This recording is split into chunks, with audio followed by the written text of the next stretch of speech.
Hi అండి, welcome to our channel. ఈరోజు మన వీడియోలో శనగల పాటోలిని చూపిస్తున్నానండి. శనగలని ముందు రోజు రాత్రి నానబెట్టుకోవాలి.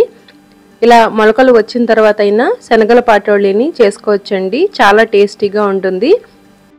ఇప్పుడు ఈ శనగలని మిక్సీ జార్లోకి తీసుకొని బరకగా మిక్సీ చేసుకోవాలి. మరి మెత్తటి పేస్ట్ లాగా కాకుండా బరకగా మిక్సీ చేసుకుంటే శనగల పాటోలి అనేది మంచి రుచిగా కుదురుతుందండి. ఈ విధంగా పలుకు ఉండేలాగా బరకగా మిక్సీ చేసుకోవాలి. అవసరమైతే కొద్దిగా వాటర్ కూడా వేసుకుని మిక్సీ చేసుకోవచ్చు. స్టవ్ మీద దలసరగా ఉండే ప్యాన్ పెట్టుకుని ఆయిల్ వేసుకోవాలి. ఈ శనగల పాటోలికి కొద్దిగా ఆయిల్ ఎక్కువగా పడుతుందండి. ఆయిల్ వేడైన తర్వాత వెల్లుల్లి రేకలను వేసుకోవాలి.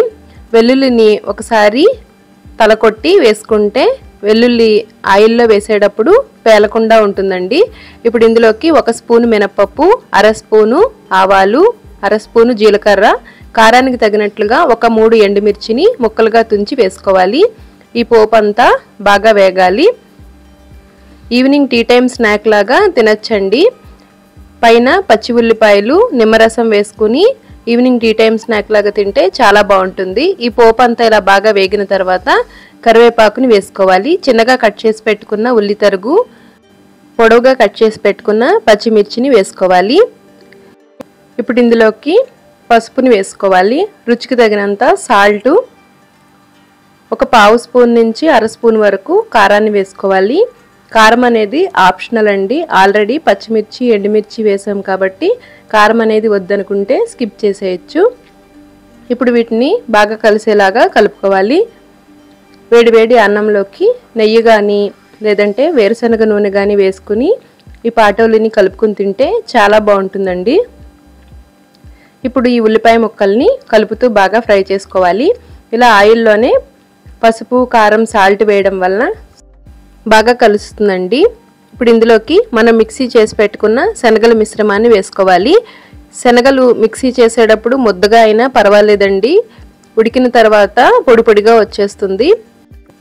ఇప్పుడు ఈ మిశ్రమాన్ని అంతటిని బాగా కలిసేలాగా కలుపుకొని మూత పెట్టుకుని లో టు మీడియం ఫ్లేమ్లో కలుపుతూ మగ్గించుకోవాలి. చాలా త్వరగానే మగ్గిపోతుందండి. ఇంకా వాటర్ ఏమీ వేయనవసరం లేదు. ఇదే విధంగా శనగపప్పుని నానబెట్టుకుని కూడా పాటోళ్ళిని తయారు చేసుకోవచ్చండి. మూత పెట్టుకుని ఒక 5 నుంచి 10 నిమిషాల సేపు మగ్గించుకుంటే చాలా చక్కగా పొడి పొడిలాడుతూ వచ్చేస్తుందండి. వేడి మీద ముద్దగా అనిపిస్తుంది, చల్లారితే పొడి పొడిగా వచ్చేస్తుందండి. ఇప్పుడు మరొకసారి కలుపుకోవాలి. శనగల పాటోళ్ళిని ఉదయం బ్రేక్ఫాస్ట్గా అయినా తినచ్చండి. చాలా బాగుంటుంది.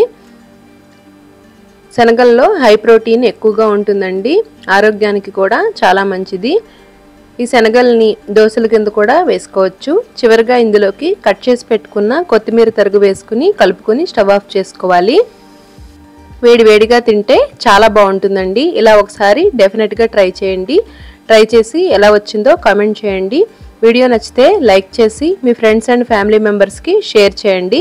మన ఛానల్లో ఉండే వీడియోస్ని మీరు ఎప్పటికప్పుడు చూడాలనుకుంటే ఛానల్ని సబ్స్క్రైబ్ చేసుకుని పక్కనే ఉండే బెల్ బటన్ క్లిక్ చేయండి. Thanks for watching.